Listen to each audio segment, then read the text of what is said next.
Fala pessoal, tudo bem? Eu sou o professor Rafael Gotardi, sou da cidade de Governador Valadares, Minas Gerais, sou graduado em Administração e pós-graduado em MBA em Gestão Pública. Eu estarei ministrando o curso de Direito Administrativo, Responsabilidade Civil do Estado. Então, antes de iniciarmos o conteúdo, eu peço que se inscreva no canal, curta o vídeo e ative o sininho para receber todas as notificações. Então, turma, nós iremos dar prosseguimento no capítulo 2, Fundamentos da Responsabilidade Objetiva. Então, nós veremos aqui na aula a questão da responsabilidade subjetiva versus a objetiva, né? Nós veremos a diferença de cada uma. Nós iremos abordar também sobre a teoria do risco administrativo e quais são os requisitos da responsabilidade objetiva.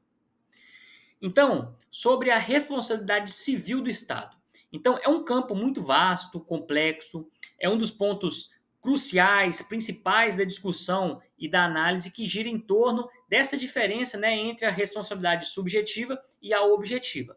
Então, esses dois conceitos, subjetiva e objetiva, eles representam as abordagens diferentes para determinar quando e como o Estado ele deve ser responsabilizado pelos danos causados a terceiros em virtude de sua atuação administrativa. Tá? Então, nós vamos ver essa diferença. Então, vamos começar pela subjetiva. Então, a subjetiva, muitas vezes, ela vai ser denominada como uma responsabilidade com culpa, beleza? Então, é a abordagem tradicional para a responsabilização do Estado, beleza? Então, aqui é quando o Estado ele vai ter a culpa, beleza? Ele tem a intenção, ok? Então, esta responsabilidade subjetiva, ela vai se basear na ideia de que o Estado ele só deve ser responsabilizado quando ele cometer um ato ilícito, tá? Ou seja, quando ele estiver fora das entrelinhas da Constituição, fora do que a lei permite que ele age, beleza? Então, aqui na responsabilidade subjetiva, o Estado ele age seja com culpa ou seja com dolo, tá? Então, a culpa, pessoal, é quando ele não tem intenção. O dolo é quando ele tem intenção, beleza? Ou seja, ele está fazendo alguma coisa que ele sabe que vai gerar dano, mesmo assim ele vai lá e faz. O que é que isso implica? Isso implica que a vítima, ela que deve provar, não apenas que sofreu dano, tá? Pela ação do Estado, mas também que o Estado agiu de maneira negligente, imprudente ou intencional para causar o dano. Então a vítima tem que provar o dano que ela sofreu e a atuação ilegal, ilícito do Estado. Então, o que a gente entende com isso?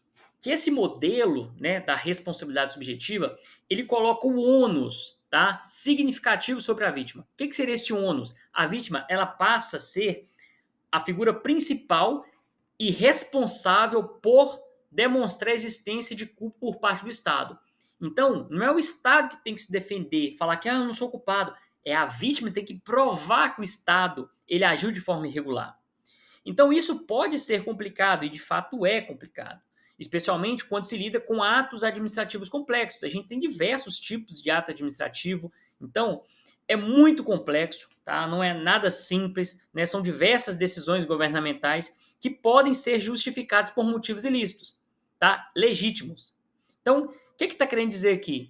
Que o Estado ele agiu de forma irregular, só que ele pode criar um ato administrativo aqui para tentar justificar sua atuação dentro da legalidade e dizer o seguinte: olha, o Estado ele não agiu de forma irregular, ele agiu dentro da legalidade. E aí, o que acontece com a vítima? Ela não vai conseguir provar que o Estado agiu de forma ilícita, tá? Então, esse é o grau de complexidade. Então, como resultado, esta responsabilidade subjetiva, ela pode muitas vezes dificultar a obtenção de uma reparação adequada por parte da vítima, justamente por esses entraves aí dos atos administrativos complexos. Então vejamos a diferença para a objetiva. Olha lá, em contraste, a objetiva ela também vai ser conhecida como responsabilidade sem culpa. Então é uma abordagem mais moderna e progressista, ela veio por último. Então essa abordagem aí, ela estabelece que o Estado ele deve ser responsabilizado independente de culpa ou dolo em seus atos, tá? Então mesmo o Estado ele não querendo, né, ele não teve intenção, mas, tá? Ele vai ser responsabilizado, beleza? Então, de forma mais simples, isso significa o quê? Que se um dano ocorrer devido à ação do Estado, né, a vítima ela não tem esse ônus de provar que o Estado agiu de maneira negligente, beleza? Em vez disso, ela deve apenas estabelecer uma relação de causa e efeito entre a ação estatal e o dano, beleza? Então ela só tem que provar que ela teve um dano e que o Estado cometeu uma ação, mas eu não preciso correr atrás para mostrar que essa atuação foi fora do que prevê a lei. Não precisa disso, não tem esse ônus de comprovar. É só o nexo mesmo entre a ação e o dano. Então, observamos que a objetiva ela é frequentemente fundamentada na teoria do risco administrativo, que nós veremos no próximo tópico, que considera que o Estado, ao exercer suas funções, ele assume o risco inerente a essas atividades. Tá? Então, a teoria do risco, nós vamos ver o seguinte, que quando o Estado ele atua em determinadas áreas, qualquer dano que causar em cima, né, que seja inerente a essas atividades, a iminência desse risco, atualmente ele já vai ter que indenizar essas pessoas, tá? Que os danos que ele atuar. Então, já é algo do risco administrativo. Então, nesse sentido, o Estado ele é visto como um único capaz de absorver esses riscos. E, portanto, ele deve ser responsabilizado por qualquer dano que possa surgir de sua atuação. Então, o Estado não pode terceirizar essa responsabilidade. É dele, beleza? Por mais que, às vezes, ele vai fazer uma concessão, uma permissão, enfim, a responsabilidade continua sendo dele. Ele pode delegar o serviço, mas a responsabilidade ainda continua sendo do Estado. Ok? Então, de forma a concluir esse tópico 2.1 que está fazendo essa diferença entre o subjetivo e o objetiva, nós observamos que a diferença, a distinção entre essas duas responsabilidades é um tema central, né, da responsabilidade civil do Estado e tem aí implicações profundas nas questões de justiça e equidade. Então, a escolha entre essas abordagens varia de acordo com a legislação e a jurisprudência de cada país, ok? Então, cada país vai ter a sua legislação, a sua jurisprudência, então isso pode ser diferente de um país para o outro. E pode também ter um impacto significativo nos direitos das vítimas e na capacidade do Estado de agir com eficiência e responsabilidade. Então, em alguns casos, em alguns países, tá?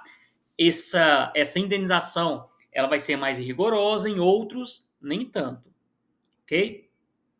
Então, esse capítulo ele serviu para esclarecer esses dois conceitos fundamentais e apresentar os debates e considerações em torno de cada um deles. Então, no restante, né, deste curso, desses capítulos aí, nós iremos explorar mais a fundo as implicações da responsabilidade objetiva, tá? Então, os requisitos para a sua aplicação e como ela tem sido adotada em diferentes sistemas jurídicos ao redor do mundo. Então, nós veremos essa questão, tá, da objetivo, porque é algo que, né, não tem essa necessidade de comprovar essa atuação irregular do Estado, então ela vai ser, que é uma coisa mais moderna, então ela está sendo mais debatida, beleza? Então, nós iremos finalizar a aula aqui, porque o 2.2, que seria a teoria do risco administrativo, eu vou passar com mais riqueza de detalhe, que é um ponto importante, que ele vai fazer